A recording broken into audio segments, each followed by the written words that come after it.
Chairman, would you mind saying a word of thanks? Bow with me, please. Heavenly Father, thank you for this day and for your love and mercy and grace. And we pray today that you will be with the people of Ukraine and their struggles against Russia and the invasion of Russia. Give them strength and courage and comfort them, Lord. Lead, guide, and direct us in this committee that we make the right decisions and do things that are pleasing to you. In Christ's name we pray, amen. Thank you. We are going to have a hearing on Senator Jones' Senate Bill 532, which is LC 520092. Senator, you have the floor.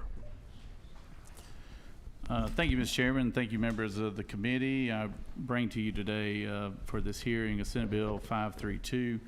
And let me just give you a quick background on this particular bill. You know, we're dubbing it as a back the blue clause pertaining to car insurance, in particular personal auto insurance. But this is something that when I chaired this committee a few years ago, the Sheriff's Association approached me, several of the Terry Norris as well as several sheriffs here in the state, from Walton County in particular and Baldwin County in the district that I represent.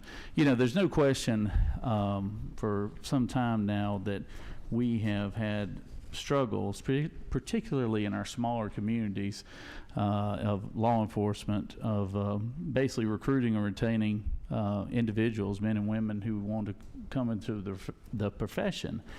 And a lot of it has centered around the lack of resources in smaller communities, and also the inability to pay a livable wage to a lot of our men and women in law enforcement. We came up with a conceptual plan a few years ago to try to address it, and it mirrors similar to what we do with the firefighters with pertaining to home insurance. However, you know, we had a change in as far as me on the insurance committee here, and so it kind of got sideways, got sidelined, I should say, for lack of a better term, for about a year or so. But what you have before you today is what I'm calling a pilot program, and it is a program that I've talked with the insurance commissioner, King, about this, and he is fully on board with it. But it is an opt-in clause, and I've talked to the insurance industry about this as well. But what it would essentially do is, on an annual basis, the state of Georgia issues about agents in the state of Georgia issue about 7 million car insurance policies on an annual basis. My hope and what I was trying to accomplish with this bill is that on every car insurance policy that's issued, that we would have what they call a back the blue clause in that. And the back the blue clause would be basically a charitable contribution, really, because it's an opt-in clause. It's not mandatory for the consumer to purchase. It is something that the average car insurance policy in the state of Georgia is about $1,000 on average annually, and this clause would be something that would have to be promoted by our sheriff's offices and local law enforcement, and it also have to be something that our insurance agents all across Georgia could help promote as well. But if one chose to take this clause on, it would represent 0.5% of whatever the insurance policy is. So if it's a $1,000 insurance policy, 0.5% on that is about $2.50 that they would go to a what they call back the blue fund that would be administered by the insurance commissioner's office and equally distributed amongst the 159 constitutional officers, sheriff's offices. The funds could only be used for by the local law enforcement agencies, could only be used for either payroll expenses, benefit expenses, or bonus expenses as well. So it is something that we hope is successful, but like I said, it is going to take some legwork and some PR work on behalf of our sheriff's offices, and as well as Georgia agents and insurance commissioners. But you know, just in rough math, if 5 million people out of the 7 million who are issued car insurance policies were chose to do this, it could see a windfall to individual counties anywhere from $150,000 to $200,000 per county. Now, that might not sound like a whole lot of money in a metro county like Gwinnett or Fulton County, but in a county like a Jasper County or Hancock County or a Daugherty County, it's a significant. It gives significant flexibility to those local sheriffs to try to recruit and also fill the roles that I know they have vacant at this time. The reason why we did not include anything other than the constitutional officers is because we don't know how successful this is going to be.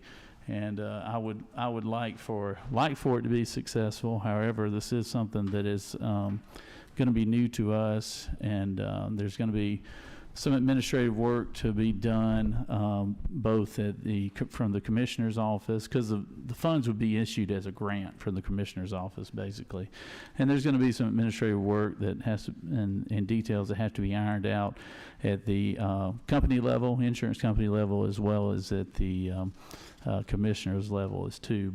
And that's also why we put a start date of this on July of 2023, to kind of make sure that the carriers had plenty of opportunity to see whatever administrative costs it could offer them, or if it would be much at all. But I'm happy to take questions. I know there's probably a few, but I'm happy to take questions, and I appreciate the hearing today. Thank you, Senator. We'll open it up for questions, and then we do have a couple of people that signed up to testify. Senator Walker.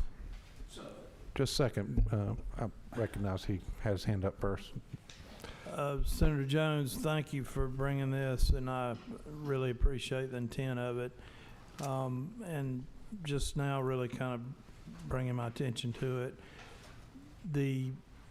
I know, like on my Georgia Power bill, there's a checkoff, so to speak, for contributing to a fund to help, I guess, indigent people pay their power bill. And it's over and above the power bill, and I think it gives you 2 or 3 different dollar amounts. I wonder if this might not be more palatable to the insurance companies and easier to administer. The percentage, because premiums, as you know, being in the business like I am, premiums fluctuate and change, and if you trade vehicles, the premium changes. If you That's right. add drivers, etc. I wonder if it might be cleaner with a fixed number. A fixed number and easier to administer.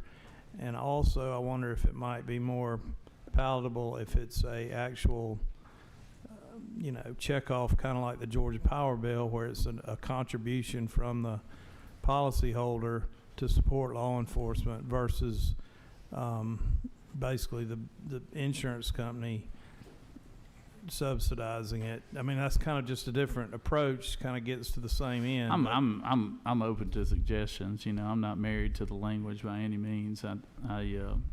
This, like I said, this is something that we've been working on with the Sheriff's Association, and you're right, it might be a flat number that one can optionally go into or not. Could be the way to do it, and I'm open to the will of the committee, tell you the truth on that. All right, thank you. Mm-hmm. Senator Lucas, what number are you?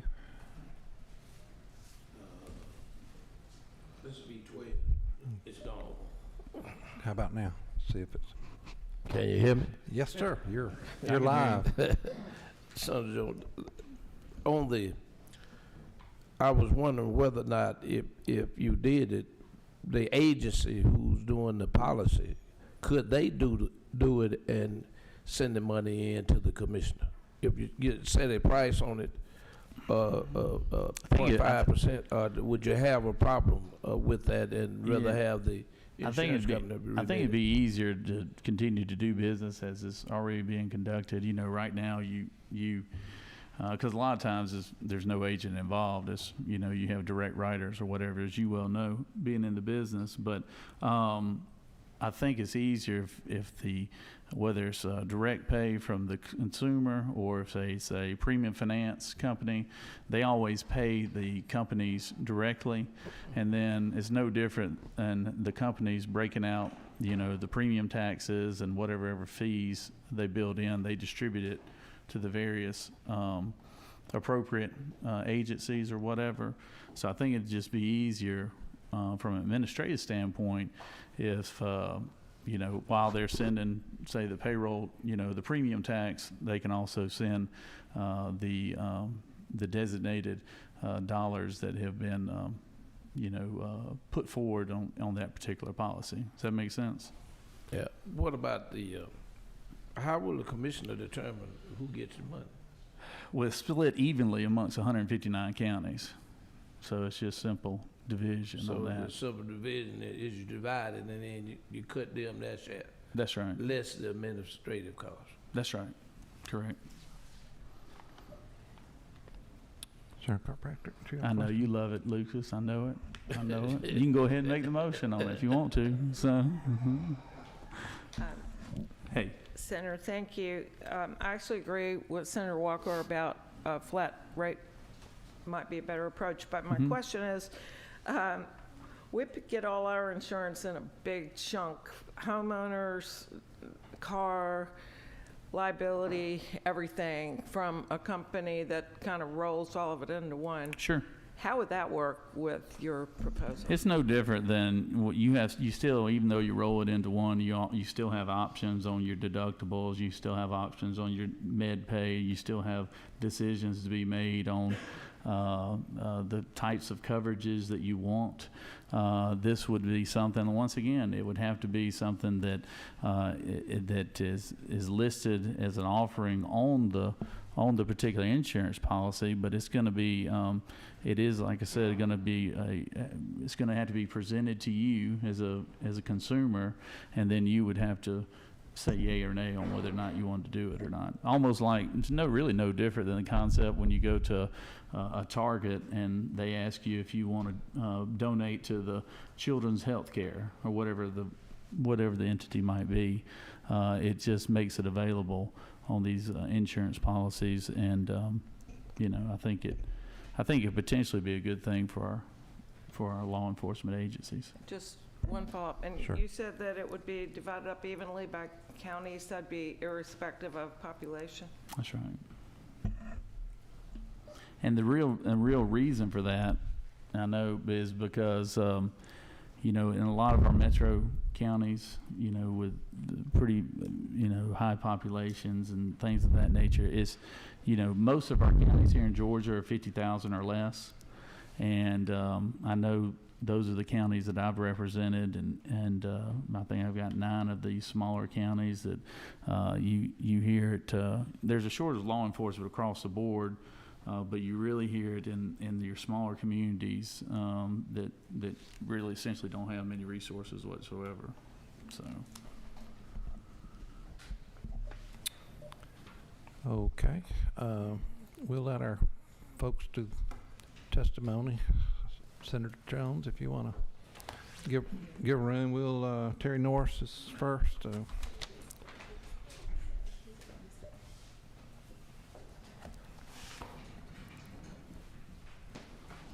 And just while he's moving forward, just for the update the committee, I've asked for a fiscal note on this, just from the insurance department's standpoint of how much it would cost them to administer the program, and I'm still waiting on that, and I want to, you know, hear from the members of the committee between now and next week on, you know, what their thoughts are on adjustments that we might recommend to the bill's author. So just keep y'all posted Terry, you have the floor. Tell us who you are for those that may not know you. Yes, sir. My name is Terry Norris. I'm Executive Director of the Georgia Sheriff's Association, and thank you for having me and let me make a few comments today. And thank you, Senator Jones, as well. Sheriff's Association that will obviously support this measure, but it's nice to see that his local sheriffs, and he has a lot of them, have been doing some work in the interim, and also I'll thank them for talking to you. So I know that's where this came from. I'll be brief. In 2016, Governor Deal, as you all know, implemented an initiative to increase the salaries of most state law enforcement officers, and the sheriffs in our state supported that. But what that did is created a greater divide in what local officers are paid versus state officers. And consequently, one of the reasons we all, both the police departments and the sheriff's offices, have lost staff is because better opportunities have occurred at the state and federal level. We hold no disregard for that whole process, but that's a fact of the matter. So what I did in anticipation of this conversation, this session, and we hope this conversation not only on this measure but other measures goes forward, because this is a critically important conversation. You all may know that while we have great law enforcement support at the state level, it is your local police officers and your deputy sheriffs that answer the 911 calls. They're the people that come when we need help. Local officers make somewhere around 95 or execute somewhere around 95% of all arrests in the state. So what we're talking about today is a step and an advancement toward getting some help for local governments, sheriff's offices, and getting more salary and benefits for deputies and eventually police officers, I believe. So just very quickly, at the end of last year, 81 counties, sheriffs, responded to my inquiry, and those 81 said they had 5,680 deputies, 2,370 jailers. And of those numbers, or of those agencies, there were 959 vacancies as deputy sheriffs, 73 vacancies in part-time deputy sheriffs, 760 jail officers and full-time, and 56 part-time jail officers. So there's quite a void out there. And I often hear from sheriffs about the things that they can't do or they want to do but they can't do because of a lack of personnel. So to end this part of my conversation, in 2016, we've actually made a little bit of advancement since 2016, because in 2016 it was reported to us in a similar survey that the lowest paid deputy sheriff was $21,320. Now that number has gone up a little bit to $29,276. The highest now starting salary for a deputy sheriff is $47,566. So we have made a few advancements, but I will say this in closing, before questions possibly. In post-2016, going into the 2017 session, this body, the Senate, brought forth Back the Blue. And there was a lot of conversation by you all and folks on the other side as well about some mechanism for helping local cities and counties and sheriff's offices get the salaries and benefits of these officers up. The problem was all of these local officers are paid locally. And with over 450, I think, cities and 159 counties, there's just a hodgepodge of people, governments raising money or generating revenue to pay these people. So there was no simple solution for the legislature to figure out a better funding mechanism to get us more funds for salary and benefits at home. So this is a great step. Thank you, Senator, again. And actually there was some conversation of similar types of conversations at that time. So we thank you for this. The Sheriff's Association, of course, supports this measure. Any questions from the committee for Mr. Norris? All right, thank you. Thank you kindly. Butch? Mr. Chairman, I would like to reserve my testimony at this time. We are working with the Senator on some language and concerns on the bill. Okay, thank you. Any further questions or comments from the committee? All right, thank you, sir. We will be in touch with you as Okay, the process rolls along, okay? I appreciate it. Thank you. Y'all have a good day. Now, we're going to be on standby a minute. Chairman Robertson had to present somewhere else, but he promised me he'd be here about now, so.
All right, thank you for your patience. And the next bill we're going to hear about today is Senator Robertson's bill, Senate Bill 484, and we are looking at LC 365106. Again, we're just wanting to have a hearing on this complicated issue, and we'll hear what the chairman has to say. And I think there's 4 or 5 folks signed up to testify. So what number are you? 6, 5? Number 5, yes, sir. All right, you have the floor. Mr. Chair, with your permission, I'll present the bill from here.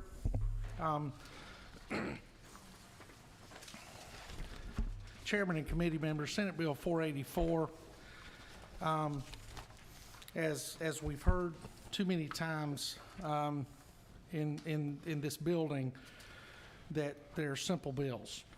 And as complicated as this issue is, I think the importance of it is very clear and very easy to understand in some cases.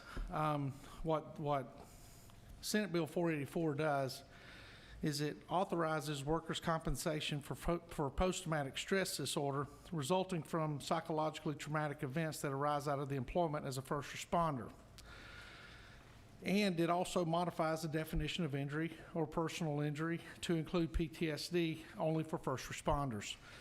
To be clear, the Georgia legislature has gone above and beyond in identifying what a first responder is. And generally we know it's a firefighter, a law enforcement officer, a paramedic, and an EMT in most cases, along with a few others. And PTSD, which I'm afraid to a certain degree, if we're all going to be honest, is an acronym that has been used many, many times throughout recent years, very much discussed within the DSM-5 and other publications related to mental health. But having spent over 30 years in public safety and interacting with firefighters and EMTs, paramedics, and other law enforcement officers, I've certainly witnessed the impact of PTSD. And legitimate PTSD is no different than a broken leg, a broken jaw, or a bullet passing through someone's body by the impact that it causes. In my own personal life, I've lost 3 friends who chose to end their own lives, without a doubt, based on impact of the job. Starting in this career at the age of 22, I think everybody would understand that the male brain tends to mature later than the female brain. And many friends of mine, and I'm sure my wife would say mine is still maturing. But starting into the career of law enforcement at 22 years old and having a brain that was certainly not mature, I was exposed to many horrific things, witnessed many things that a kid my age not only had never anticipating seeing or experiencing, but I realize now as a man who is almost 60 years old, I was not prepared to experience those without there being some impact. The impact on me, I will say, either because I'm mean or just tough, possibly both, I deal with much better than some of my friends who attempt to. Mine is through black coffee, talking in my sleep, using language that my wife says I normally do not use, certainly not around my children, and other things. But I manage it, and I feel that I'm healthy and do a good job in taking care of myself. So what this does is this legislation requires that local governments and the state government treat PTSD and first responders as they would any other injury that occurs on the job, is the simplification of the legislation. Speaking with Legislative Counsel, this was identified as a piece of concept legislation, and I can accept that definition at this point because I do realize that it is unique, but at the same time, I think that it is time for us to be the tip of the spear when it comes to this type of legislation in this part of the country, and let our men and women who do the job every day, whether that be firefighter, law enforcement, EMT, or paramedic, and other first responders, know that we realize the impact this has on them. There are a few individuals who would like to testify today, and with Mr. Chairman's permission, I would ask that we move forward with that testimony. Okay, does anybody have any questions before we move on to testimony as far as just concept? Okay. Ashley Wilson.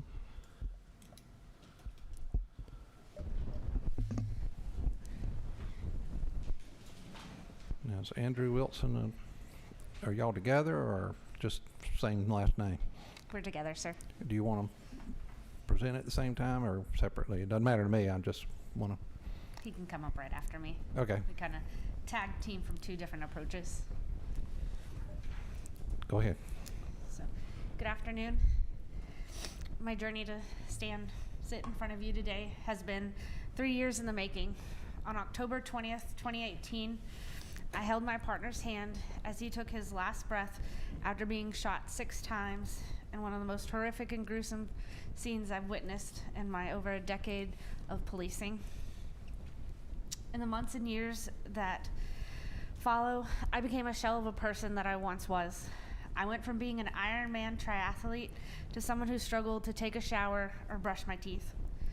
Nightmares plagued my sleep, and during the day I suffered debilitating flashbacks that were so vivid I could taste the metallic sweetness of blood.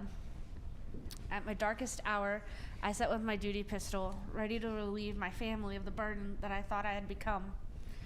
I stand before you today happy and healthy because I found treatment and got the help that I so desperately needed. But it did not come without a cost. I've accrued thousands of medical debt and exhausted every hour of leave I have earned to find what I call a new normal. While I'd like to say that my scenario was unique, it is not. Across the state on a daily basis, first responders are called to serve their communities and put their lives at risk. They will engage in situations that their eyes cannot unsee and their minds will never forget. Citizens will see these everyday heroes as superhuman, and our resilience will mask the mounting toll these professions have taken on our mental health. But we as a society can no longer keep putting this burden on our first responders to carry.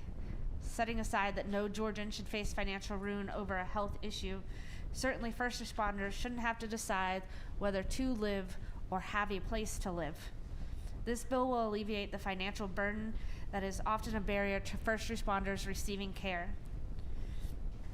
The need for this bill is profound, but you don't have to take my word for it.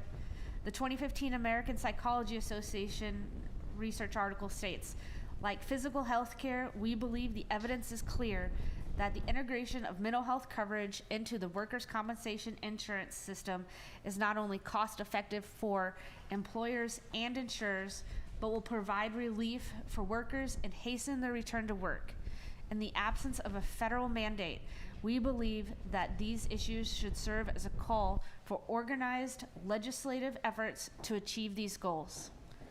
The federal 2008 Mental Health Parity and Addiction Equity Act calls for health plans and insurance policies to provide mental health benefits that are equal to the medical benefits that they provide.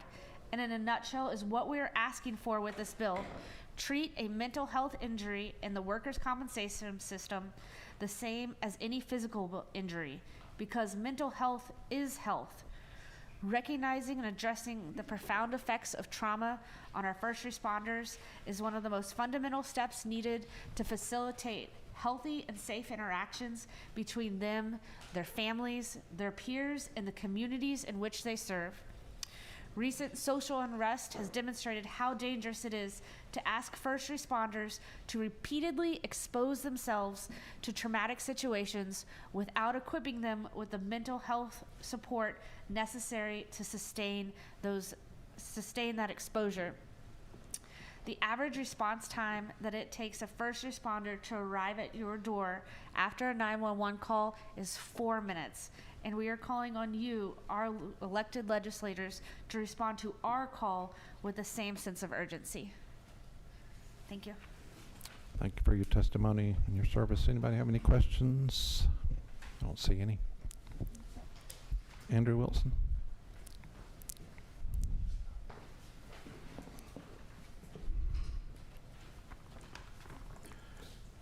Good afternoon. My name is Andrew Wilson. I am Ashley Wilson's husband.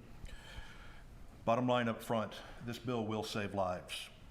As a 20-year Marine Corps veteran with combat experience in Iraq, I've seen firsthand the repercussions of Marines who are unable or unwilling to seek mental health treatment for PTSD because of the associated stigma, the financial constraints, lack of resources, and/or lack of concerned leadership. The veteran support community has been forced to make improvements, and even then we struggle with a rate of veteran suicide deaths that are 50% higher than seen in non-veterans. I bring this up because our nation's first responders are facing the same crisis. We can't fix the issue across the country, but we can begin to fix this issue within the state. Our first responders have seen and heard things that no one should ever have to experience, but they do. Day in and day out, they continue to show up and do their jobs, and the images and sounds that their brains capture continue to build.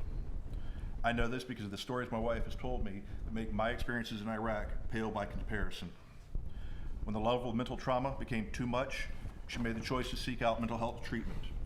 In seeking that treatment, even with the benefit of having 2 major insurance plans, we have accrued over $20,000 in out-of-pocket medical expenses. She's exhausted all of her accrued leave time, and neither of those we will ever have a chance to recoup, even if this bill were to pass on best of terms. To address this issue, my wife has made great strides over the last year to bring attention to the ongoing lack of support for our state's first responders and their mental health, specifically the diagnosis and treatment of PTSD. Her efforts have brought about the drafting of this bill, which will amend Georgia's workers' compensation law to provide relief for first responders that seek mental health treatment. We have painfully learned firsthand that first responders must use their own accrued leave and pay for treatment through their department's insurance plans and/or out of pocket. Many responders don't have that luxury. This situation is beyond acceptable given the increasing pressures that our first responders face today. For our first responders, sadly another year has passed where suicides have outpaced line of duty deaths across all first responder professions. We as a state and you as our elected representatives must work together to begin to fix this. You have before you an opportunity to correct the issue. The potential cost of expanding the workers' compensation program to include the mental health treatment for first responders is negligible when compared to the benefits of providing the opportunity for treatment and recovery for those impacted in our first responder community, especially considering the amount of time, salary, compensation, and benefits that are provided to them as part of their job. We as a society, and you as our elected officials, owe first responders the utmost support for the jobs that they're asked to do in situations and environments found in today's communities. We must ensure that there are fewer barriers for our first responders to get mental health treatment. This bill will remove one of those barriers. Thank you. Thank you. Any questions? I don't see any. Thanks for your testimony. We appreciate you being here. Chad Bird.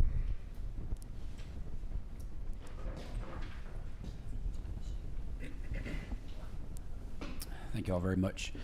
Thank you all for hearing us. This bill is very important, near and dear to my heart. My name is Chad Bird, and I'm a captain with the Gwinnett County Fire Department. I've been there for 17 years. My grandfather was in law enforcement for 50 years.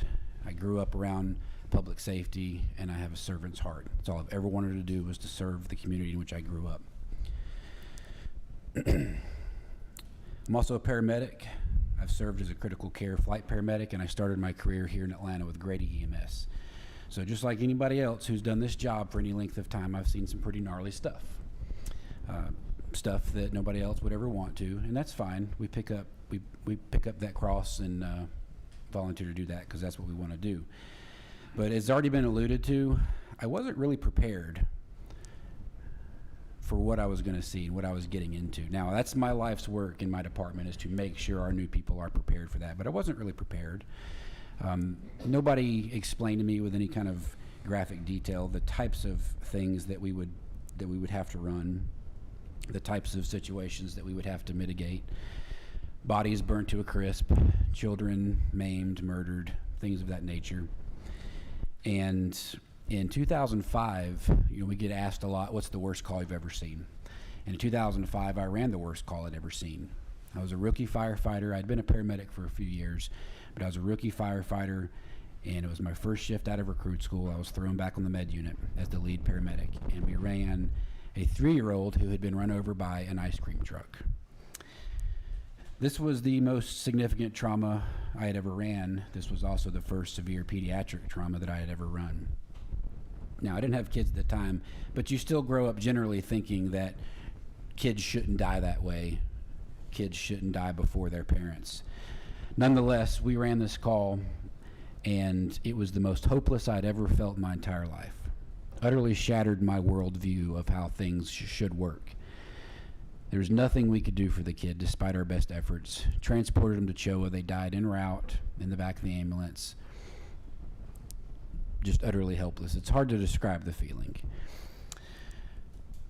I will say that our department has made great strides in peer support and CISM since that day, but they haven't made any strides in terms of overall mental health since that day.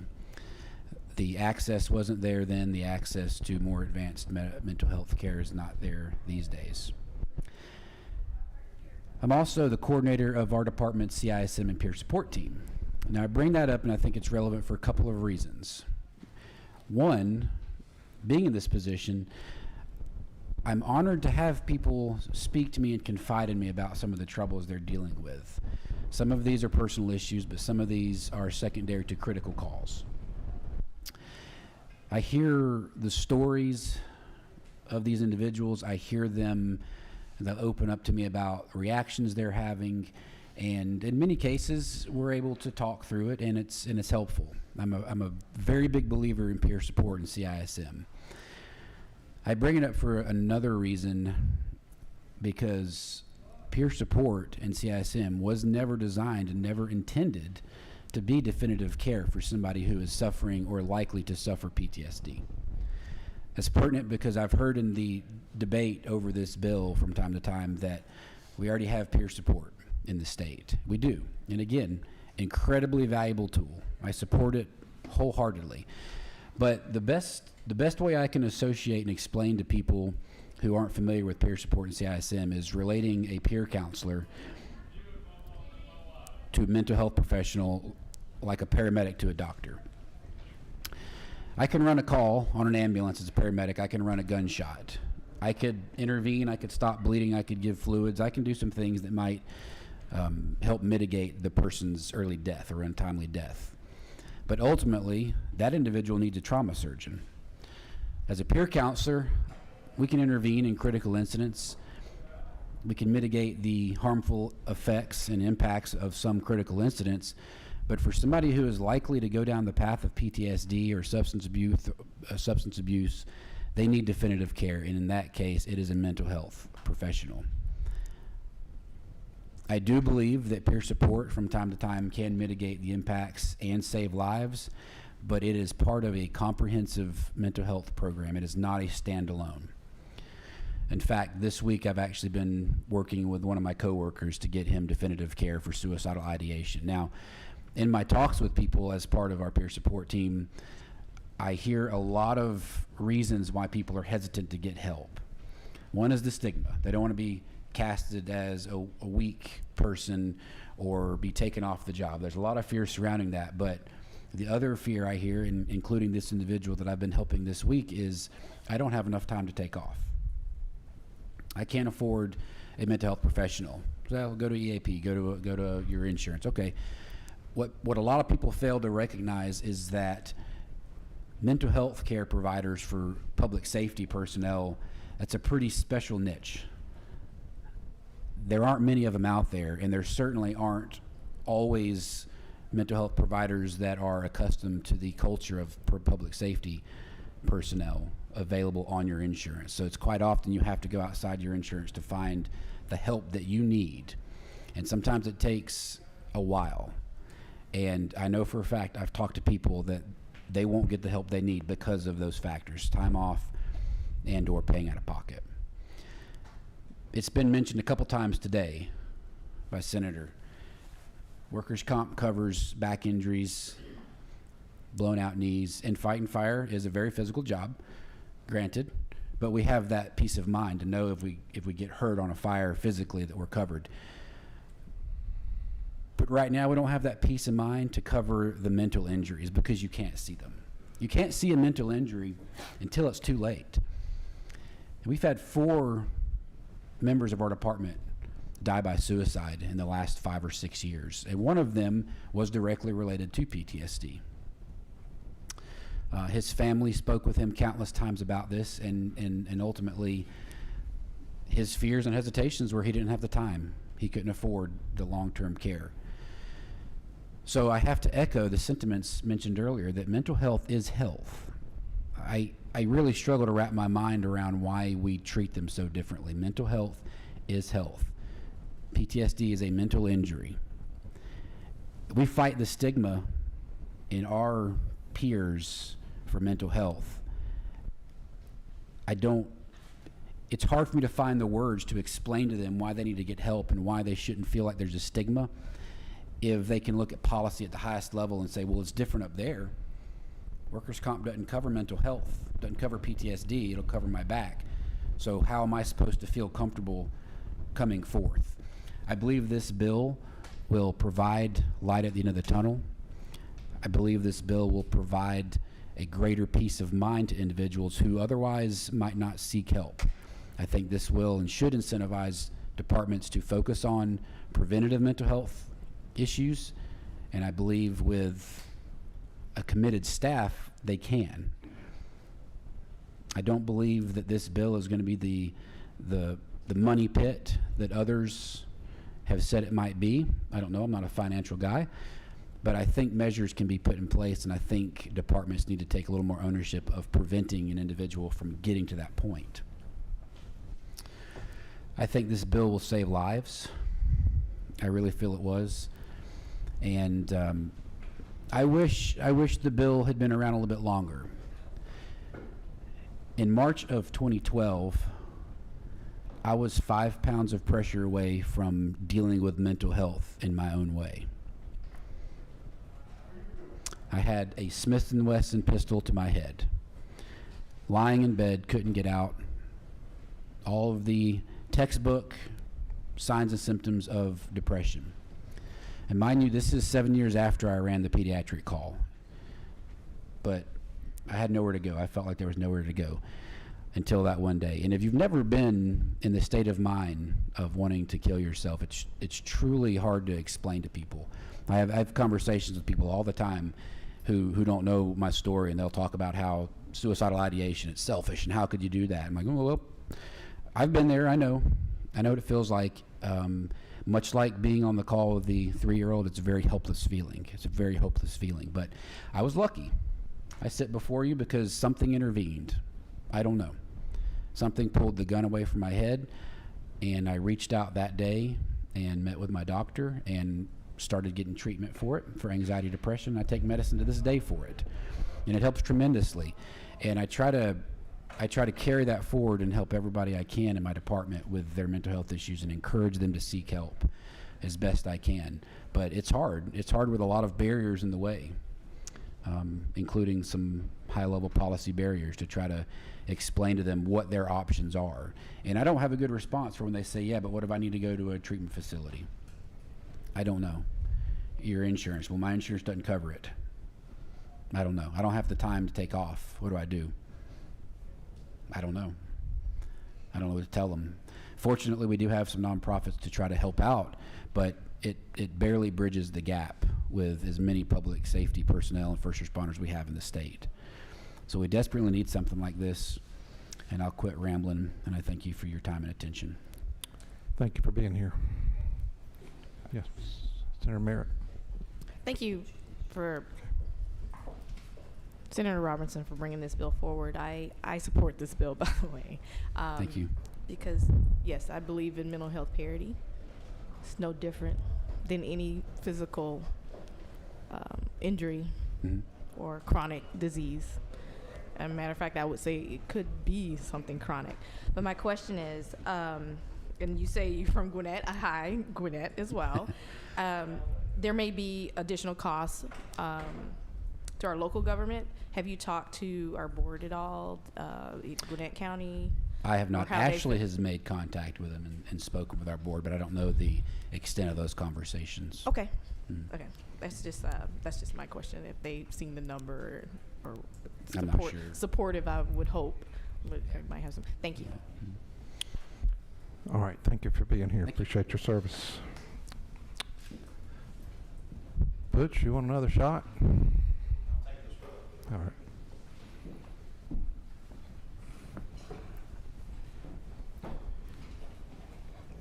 All right. Hello, Mr. Chairman and committee members. Thank you for this opportunity to appear before you this afternoon. My name is Butch Ayers. I'm the Executive Director of the Georgia Association of Chiefs of Police.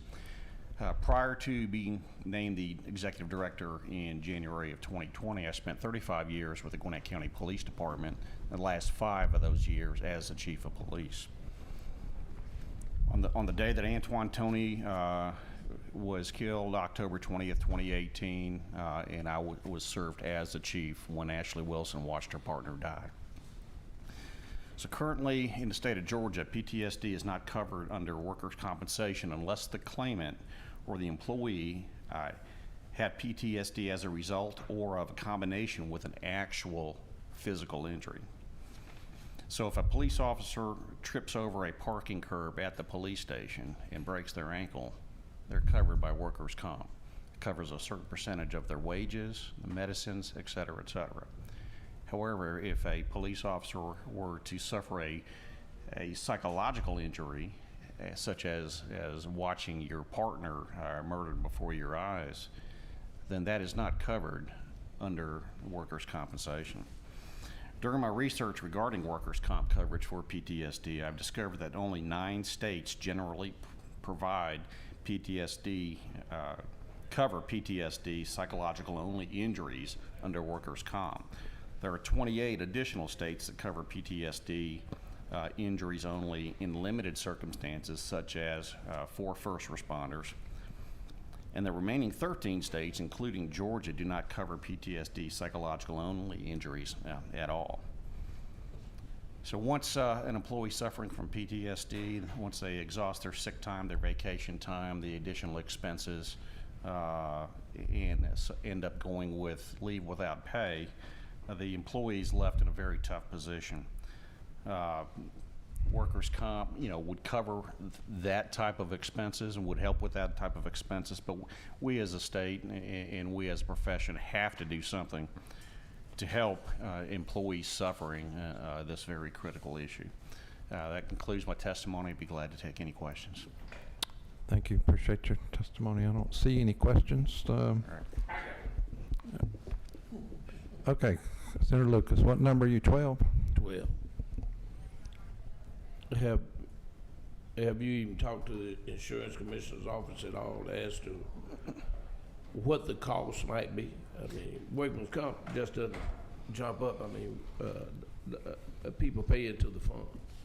I haven't talked to the insurance commissioner. I am involved with discussions with both ACCG and GMA at this time. We do have a fiscal note that's in your packet. Now that's the state fiscal note. Now there are additional costs to local and county governments, and we've started that process to try to identify, get a better handle on what that would be. But I don't have that documentation yet, and hopefully we'll get that soon. And I wanted ACCG and GMA to wrap this up. Representative, are you here to speak? Yeah, we'll let you speak now, and then we'll turn it over to the folks from ACCG. Thank you, Mr. Chair and committee. Thanks for your patience. Yeah, sure. Thank you. We did run this bill on the House side. It's still active. It's such an important issue. I thought from both chambers would be a sign of how seriously we are taking this.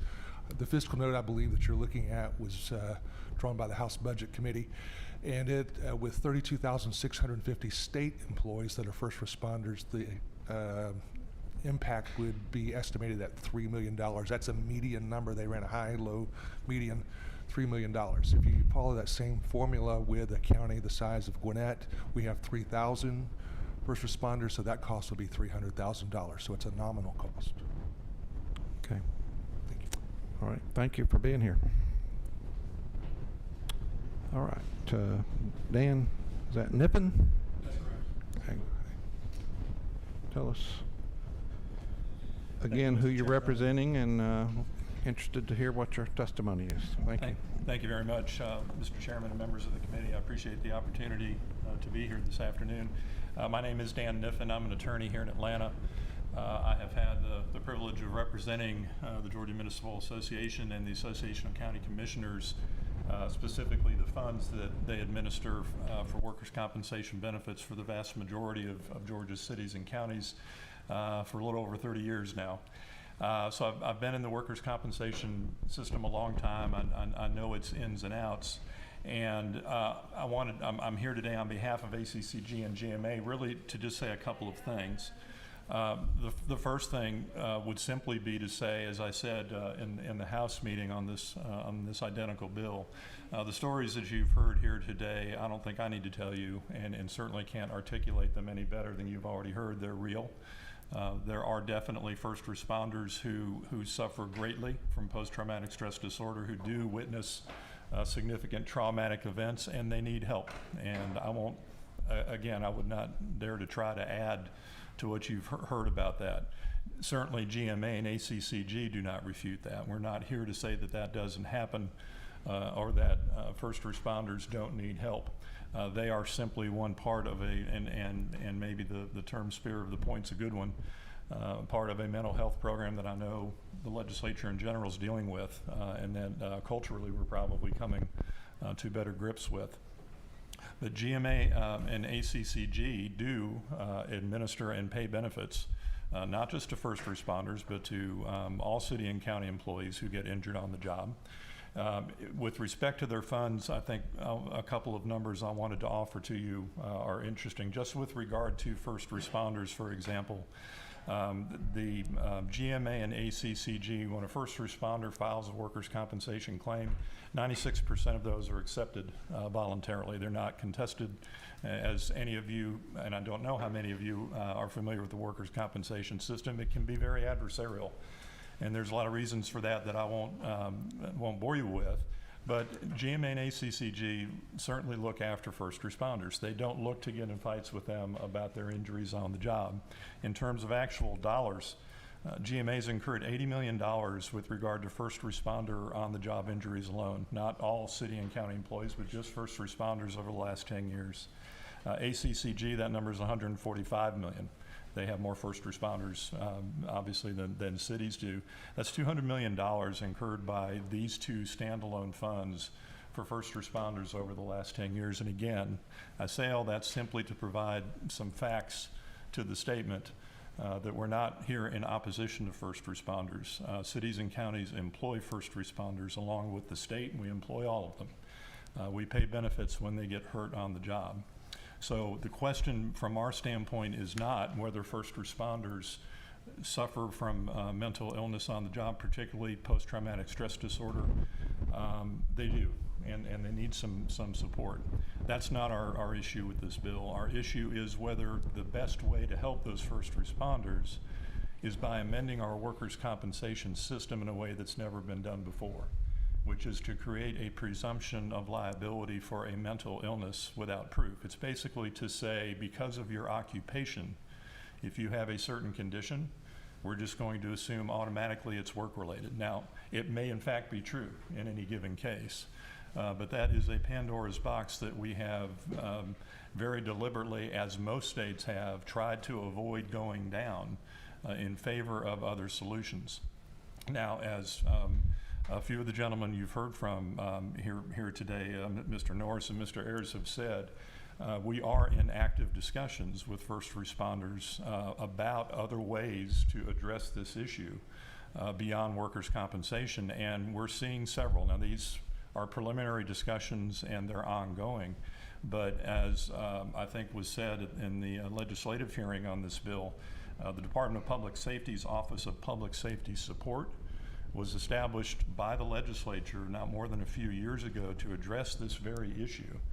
And one of the things everybody seems to agree on is that first responders who suffer from this malady need specialized care. They need peer support. They need to almost be drawn into the system because, like many folks in general, and I think first responders in particular, their first impulse when something like this happens to them is not to go to somebody and say, hey, I have a problem. That's a huge barrier for them to overcome, and it's made much easier when the folks who they're talking to are peers, are folks who know where they're coming from, who have experienced some of these things. That's what the Office of Public Safety Support does. So that's one area that could be augmented very easily that already exists, where money might be directed that would otherwise be directed. If we're just talking about the state, the fiscal note says $3 million annually. That's the conservative figure. If you look at figures as GMA and ACCG have from the few other states that have done this, it's not just a few $million a year, it's tens of millions of dollars a year. And again, the money is maybe whatever it needs to be. But in terms of the most efficient way to help first responders, rather than throwing them into an adversarial system that is almost always going to require them to hire an attorney, go into a system where they may or may not get help months or years down the road, a system that's in place where they make a phone call, or maybe better yet, we have a system where this agency or somebody else affirmatively reaches out when there's a traumatic event, doesn't wait for somebody to have to step forward. That might be one piece of the puzzle. Another piece we've talked about is, as we did with the firefighters' cancer bill that came up several years ago, very similar to this in the sense that it wanted also to create a presumption in our workers' compensation system. GMA and ACCG were able to craft an insurance program that pays firefighters directly in those conditions. Several $1 million have been paid out on those policies just in the few years that they have existed. By all accounts, they've been very successful. A much more direct, much more timely, and much quicker paying remedy than a presumption in our workers' compensation system. We've looked at the State Indemnification Fund, which also exists and was created exclusively out of the recognition that first responders, law enforcement officers have a more dangerous and a more hazardous job. That system already exists to pay benefits in certain circumstances. Perhaps it could be augmented to include this. And again, if this bill were passed, the state would be spending money through the Department of Administrative Services for state employees covered by that workers' compensation fund. Perhaps a good deal less money could be directed towards the indemnification program that would not require a first responder to go through the workers' comp system to get the help that they need quickly. Those are just a few of the things that we're exploring. As we've told the first responders that we've spoken to, we're committed to work with them to try to find a remedy that provides them help that's not just quick and structured for them, but that is sustainable, something that does not come back to you year after year because more money is required, or because now we need a presumption in a different area of workers' compensation for a different classification of employers, which is an issue I'm afraid other states have found that they grapple with. So again, I thank you for the opportunity to be here on behalf of ACCG and GMA. I'm certainly happy to take any questions if you have any. Yeah, Senator Robertson. Thank you. And I appreciate you coming, and I appreciate the fact of your obligation to your employer. Thank you. And the support you give them. I do take exception to the Pandora's box statement and the statement around that, because if you notice on line 58 of the legislation, it says if a first responder experiences one or more psychologically traumatic events and is thereafter diagnosed with post-traumatic stress disorder by a mental health professional licensed in this state, such psychological injury shall be presumed to arise out of and in the course of employment and shall be compensable under this chapter. The presumption in subsection B of this code section may be rebutted by scientific evidence that the first responder experienced a psychiatric stressor from a source other than a psychologically traumatic event arising out of and in the course of the first responder's employment, in that such other stressor was a significant factor in the cause, aggravation, or progression of the post-traumatic stress disorder.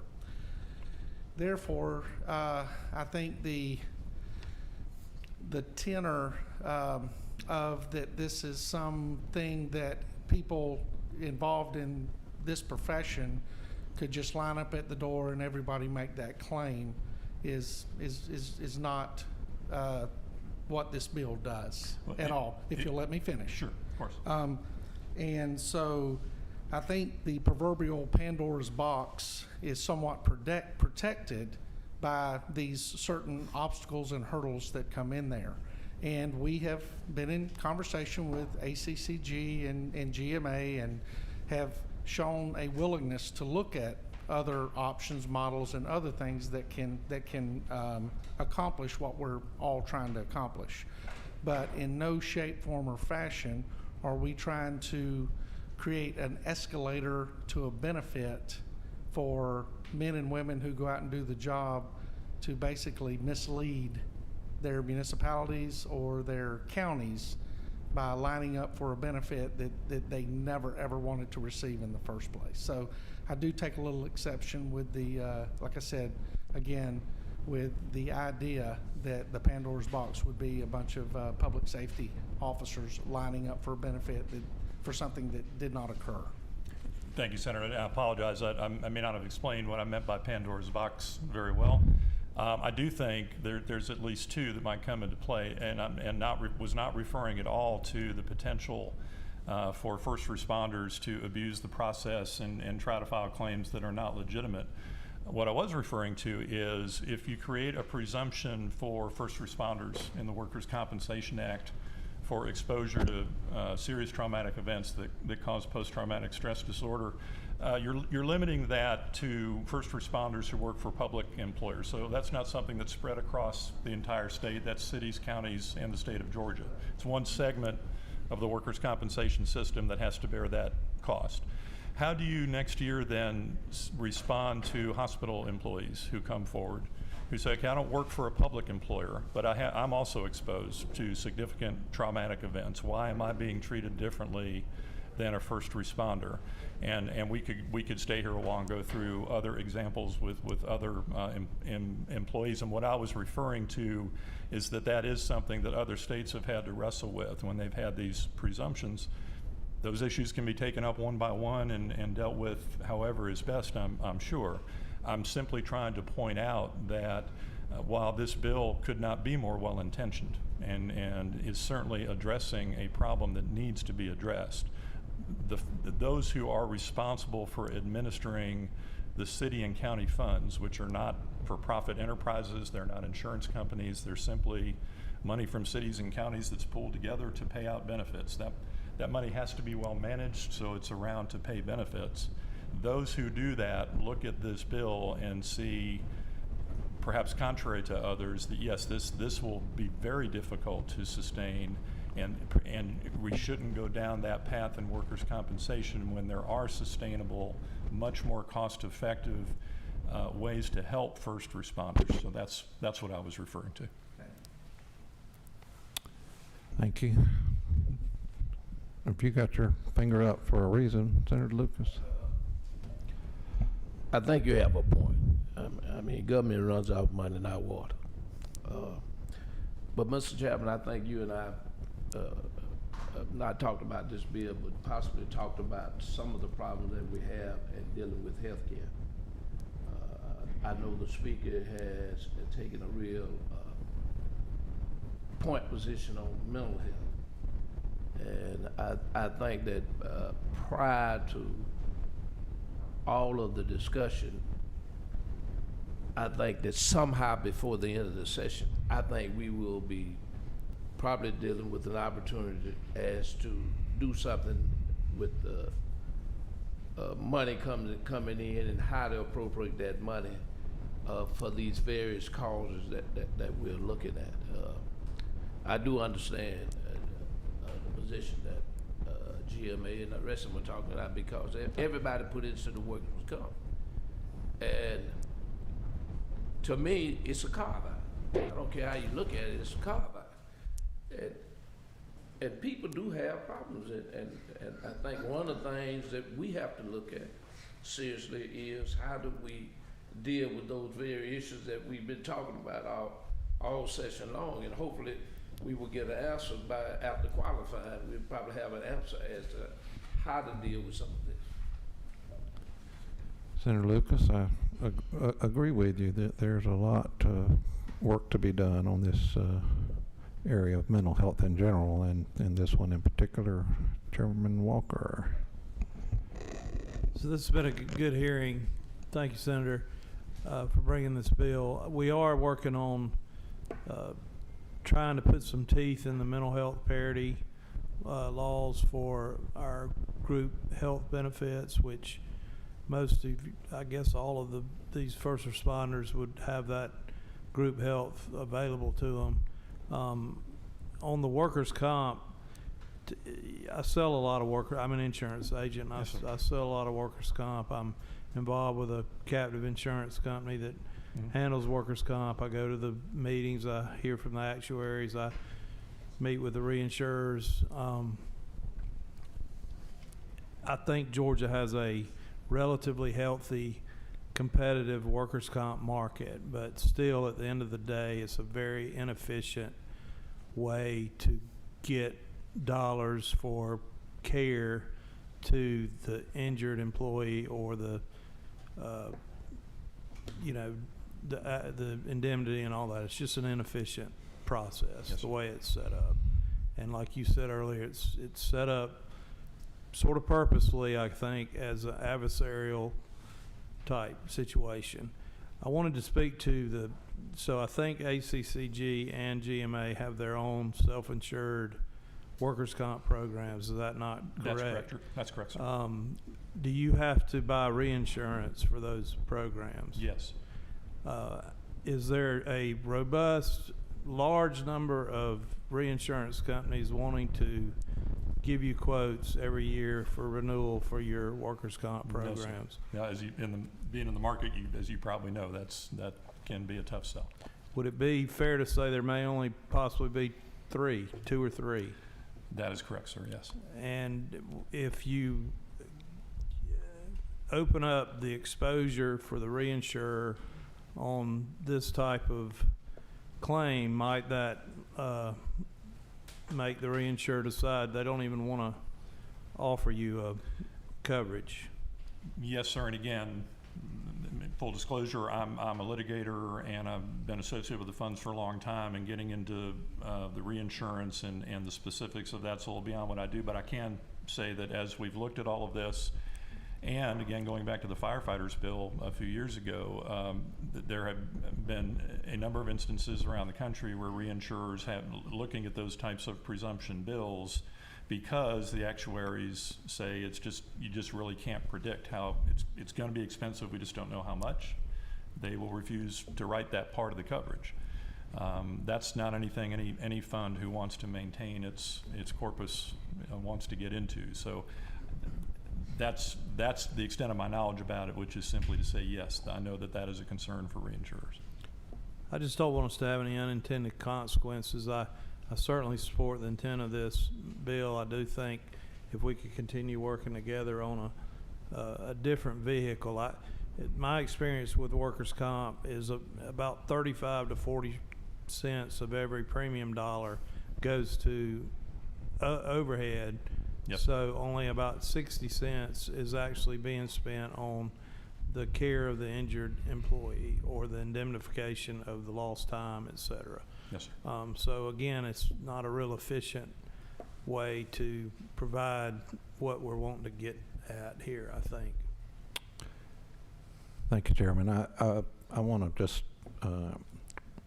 reinforce the fact that I appreciate the people here. Thanks, Senator Robertson, for bringing this bill forward. Obviously, it's a very, very, very sensitive subject, and I know that those of us that are serving on this committee and serving our constituents, do it from the heart, that they want to try to make things better. And so sometimes figuring out that pathway is more challenging than others. But